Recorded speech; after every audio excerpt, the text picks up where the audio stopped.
नमस्कार दोस्तों, जय श्री कृष्णा, जय श्री राधे। दोस्तों कैसे हैं आप सभी? आई होप कि आप सब अच्छे होंगे। दोस्तों आज की इस वीडियो में हम चर्चा करेंगे मिथुन लग्न की कुंडली में सूर्यदेव जब अलग अलग भाव में विराजमान होंगे तब आपके लिए क्या अच्छी चीज़ें होगी और क्या बुरी चीज़ें आपके लिए होने वाली होगी।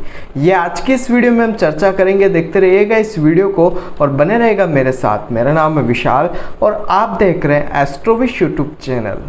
सब्सक्राइब कीजिए एस्ट्रोविश यूट्यूब चैनल को और बेल आइकन को प्रेस कीजिए जिससे कि मेरे द्वारा अपलोड की हुई सारी यूट्यूब वीडियोस का नोटिफिकेशन आपको मिलता रहे। आप देख रहे हैं world's number 1 free astrology service Astrowish YouTube channel. दोस्तों वीडियो शुरू करने से पहले आपको मैं मिथुन लग्न और सूर्यदेव के बारे में कुछ साधारण सी बातें शेयर करना चाहता हूँ। सूर्यदेव और मिथुन लग्न के स्वामी बुधदेव। मिथुन लग्न में बुधदेव ने सूर्यदेव को क्या दिया? मिथुन लग्न में बुधदेव ने सूर्यदेव को दिया तीसरे घर का स्वामित्व। तीसरा घर होता है मेहनत का, छोटी मोटी यात्राओं का, पराक्रम का, परिश्रम का। तीसरे घर के स्वामी होने के कारण सूर्यदेव मिथुन लग्न की कुंडली में मारक ग्रह होते हैं और मारक ग्रह की डेफिनेशन होती है जहां देखता है, जहां बैठता है वहां पर ये कोई ना कोई परेशानियां आपको देता है। मारक ग्रह की सबसे एक अच्छी चीज़ ये होनी चाहिए कि डिग्री वाइज कैपेबिलिटी में कमज़ोर होने चाहिए। अगर ये डिग्री वाइज कैपेबिलिटी में कमज़ोर होते हैं तो आपको जो फल है वो अच्छे प्रदान करते हैं। ये चीज़ आप ध्यान रखिएगा। सूर्यदेव तुला राशि में नीच के होते हैं और मेष राशि में उच्च के होते हैं। सूर्य कुंडली के दशम भाव में दिशा बली होते हैं और सूर्य जिस किसी भी भाव में विराजमान होते हैं वहां से सप्तम घर को प्रभावित करते हैं, यानी कि अपने से सातवें, अपने से सामने वाले घर को ये दृष्टिगत करते हैं। सूर्यदेव जिस किसी भी घर में विराजमान होंगे वहां पर आपको एक चीज़ ये ध्यान रखनी है कि इनकी डिग्री वाइज कैपेबिलिटी कमज़ोर होनी चाहिए। अगर इनकी डिग्री बढ़ी हुई रही तो आपको उस बात से संबंधित और जिस घर को ये देखेंगे उससे संबंधित परेशानियां देखने को मिलेगी। यहाँ पर सूर्य अलग अलग भाव में क्या फल देंगे यहाँ पर हम चर्चा करते हैं। सूर्य जब कुंडली के फर्स्ट हाउस यानी कि मिथुन राशि में ही विराजमान होंगे तब आपके लिए क्या फल देंगे?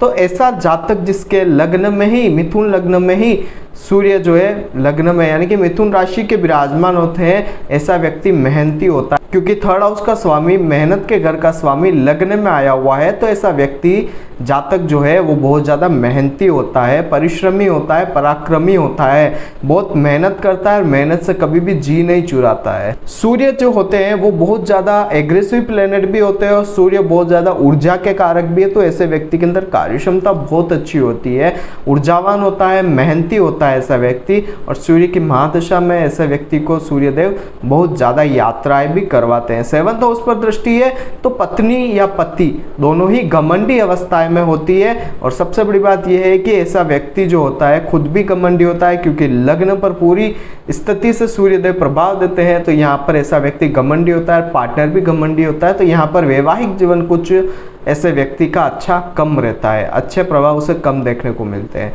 परंतु डिग्री वाइज कैपेबिलिटी कमजोर हो जाती है और सूर्य की भावेश की साथ तात्कालिक मैत्री अच्छी हो जाती है तो यहाँ पर सूर्य आपको अच्छे परिणाम देते हैं। भावेश हो गए, मिथुन राशि के स्वामी होते हैं बुधदेव, और बुध के साथ अगर इनकी तात्कालिक मैत्री हो जाती तो यहाँ पर आपको अच्छे परिणाम यहाँ पर सूर्यदेव देते मिलेंगे।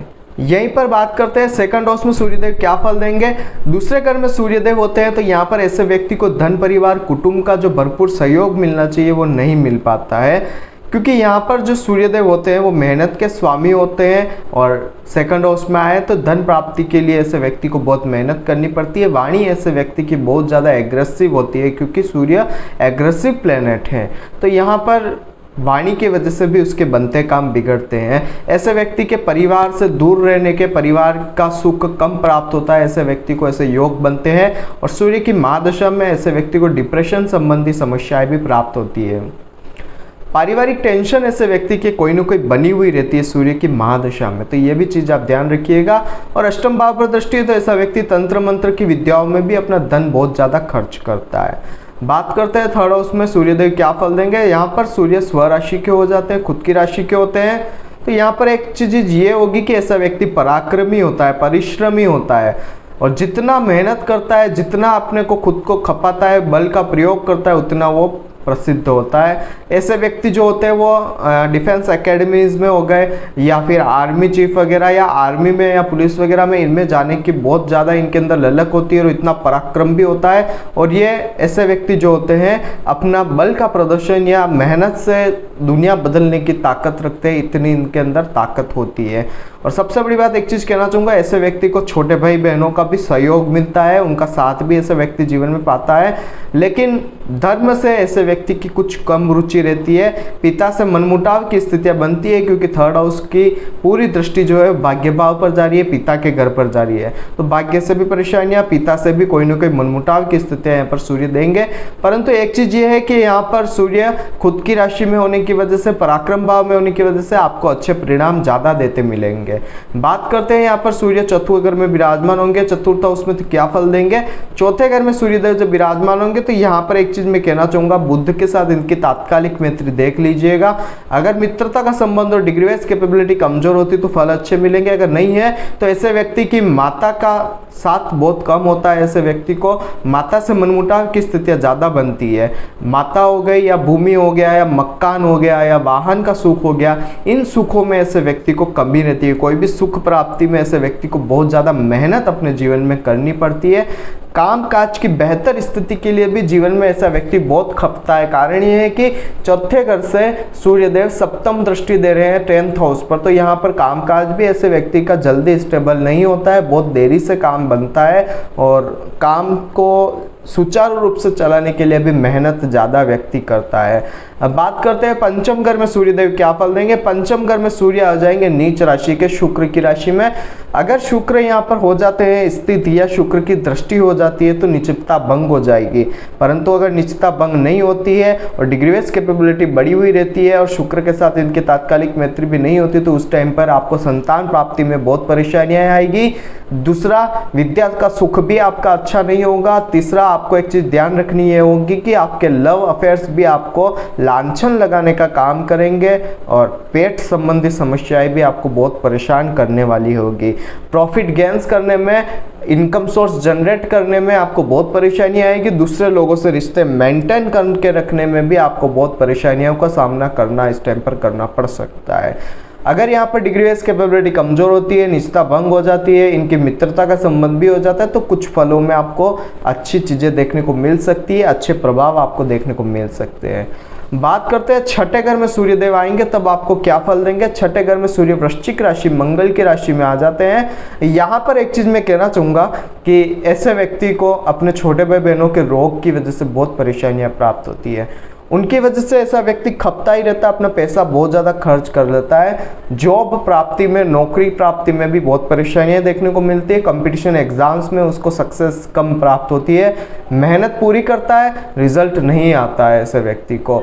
कोर्ट केस हो गए, हॉस्पिटल के खर्चे हो गए, बहुत होते हैं ऐसे व्यक्ति के। और सबसे बड़ी बात, ऐसे व्यक्ति को विदेश का शौक भी होता है, विदेश जाता है लेकिन अनसक्सेसफुल रहता है वहाँ पर भी। वहाँ पर सेटलमेंट ऐसा व्यक्ति नहीं कर पाता और जीवन में परेशानियां देखने को मिलती है।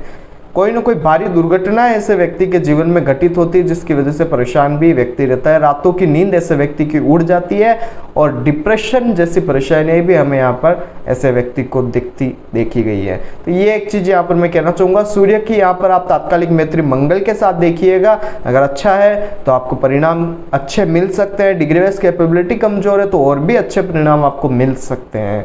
बात करते हैं सूर्यदेव जब कुंडली के 7th हाउस में विराजमान होंगे तब आपको क्या फल देंगे। 7th हाउस में जब सूर्य आएंगे तो यहाँ पर आएंगे अपने मित्र की राशि में।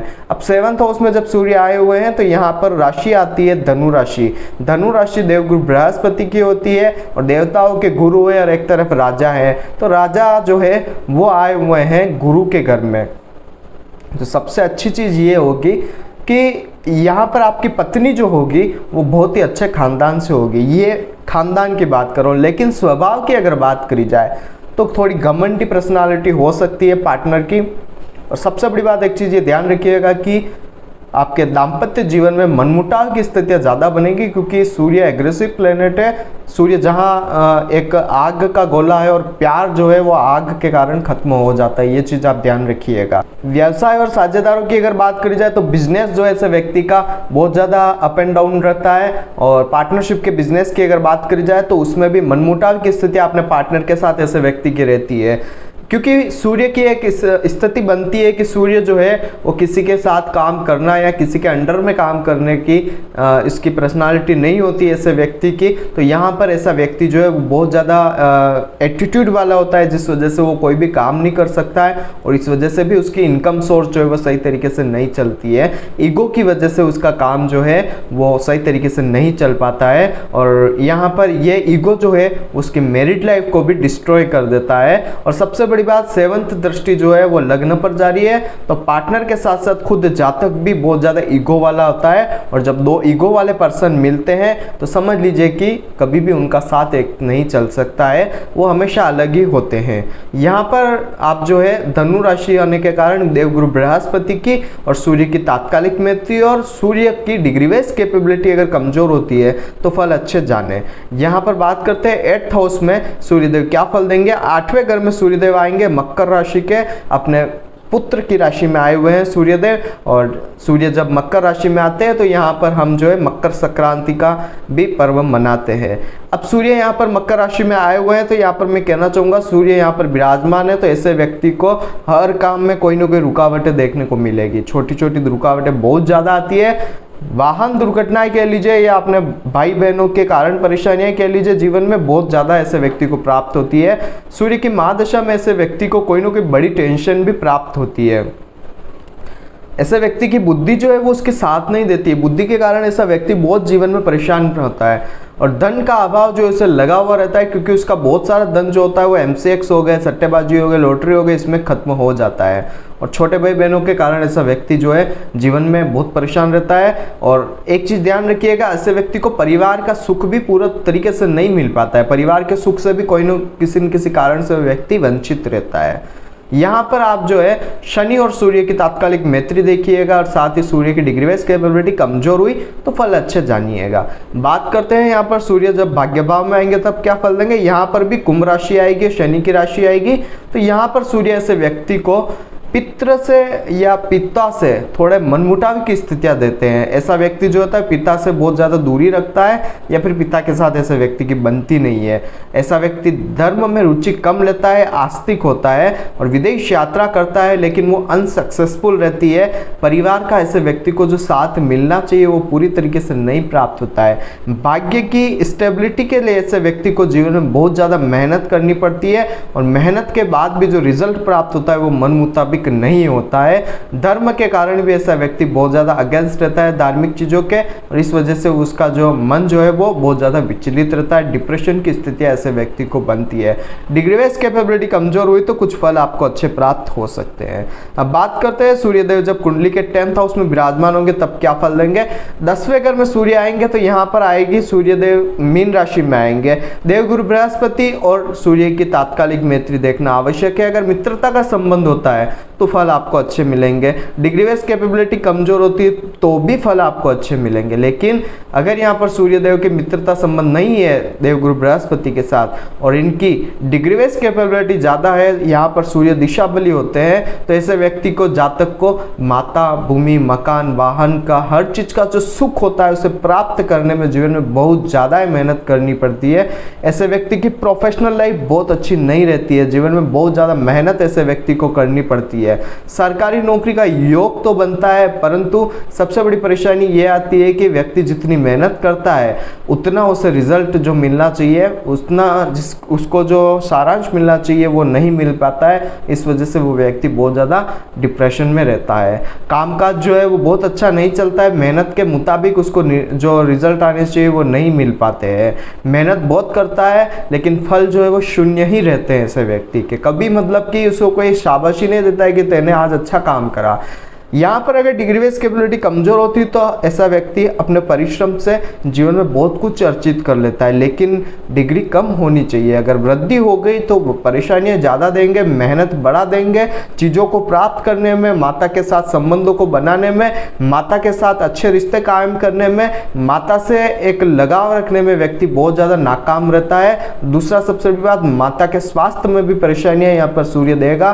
तीसरा, यहाँ का सूर्य जो है माता के साथ कभी बनने नहीं देगा, माता से आपको दूरी रखेगा, यह चीज भी आप ध्यान रखिएगा।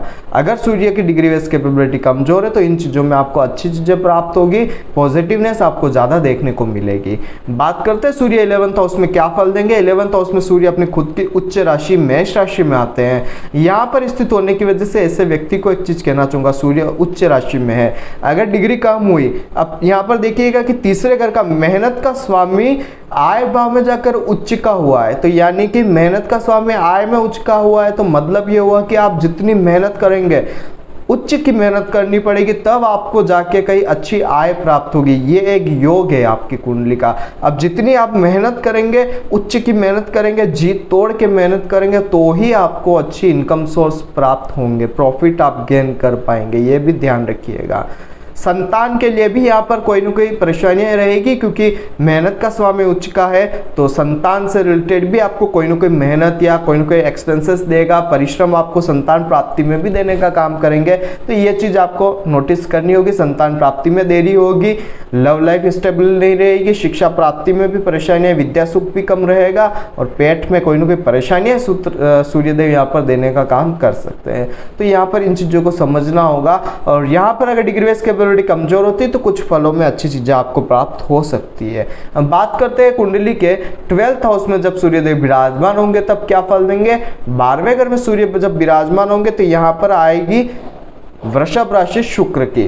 अब यहाँ पर जब सूर्य और शुक्र की डिग्री बेस्ड कैपेबिलिटी देखिएगा और शुक्र और सूर्य की तात्कालिक मैत्री देखिएगा तो आपको पता चलेगा कि आपको क्या फल प्राप्त होने वाले हैं।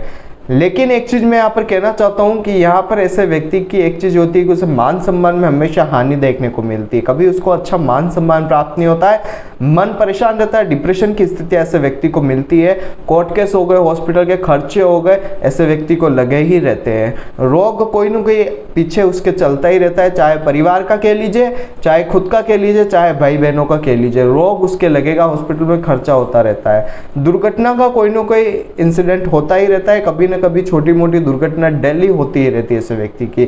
और सूर्य की महादशा में ऐसे व्यक्ति को बहुत ज्यादा खर्च करना पड़ता है, व्यर्थ का खर्चा बहुत ज्यादा होता है ऐसे व्यक्ति को।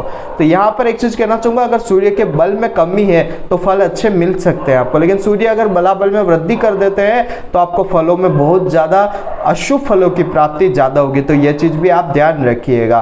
तो आज की वीडियो में आपने जाना कि मिथुन लग्न की कुंडली में सूर्योदय जब अलग अलग भाव में विराजमान होंगे तब आपको क्या फलों की प्राप्ति होती है। एक चीज ध्यान रखिएगा, यहाँ पर आप भूलकर भी माणिक्य धारण न करें, सूर्य के व्रत करें, रविवार का व्रत करें, सूर्य को जल चढ़ाए, सूर्य की चीजों का दान करें, तांबे का दान करें, गेहूं का दान करें, आपके लिए अच्छा रहेगा। लेकिन कभी भी माणिक्य धारण न करें, भूलकर भी कर लिया तो परेशानियां आपको डबल मिलेगी, ये चीज आप ध्यान रखिएगा।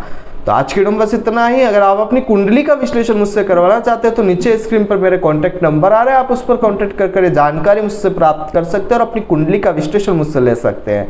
तो आज की वीडियो में इतना ही, कल फिर मिलेंगे एक नई वीडियो के साथ, एक नए टॉपिक के साथ। तब तक के लिए जय श्री कृष्ण, जय श्रीनाथ जी बाबा की। आई होप कि मेरे द्वारा बताई गई जानकारी आपके लिए हेल्पफुल और महत्वपूर्ण रही होगी। अगर आपको ये वीडियो पसंद आती है तो इसे दूसरों के साथ भी शेयर कीजिए, जिससे कि दूसरे लोग भी इस चीज का फायदा उठा सके। दोस्तों बने रहिए इस चैनल के साथ। मेरा नाम है विशाल और आप देख रहे हैं एस्ट्रोविश यूट्यूब चैनल। जय श्री कृष्ण।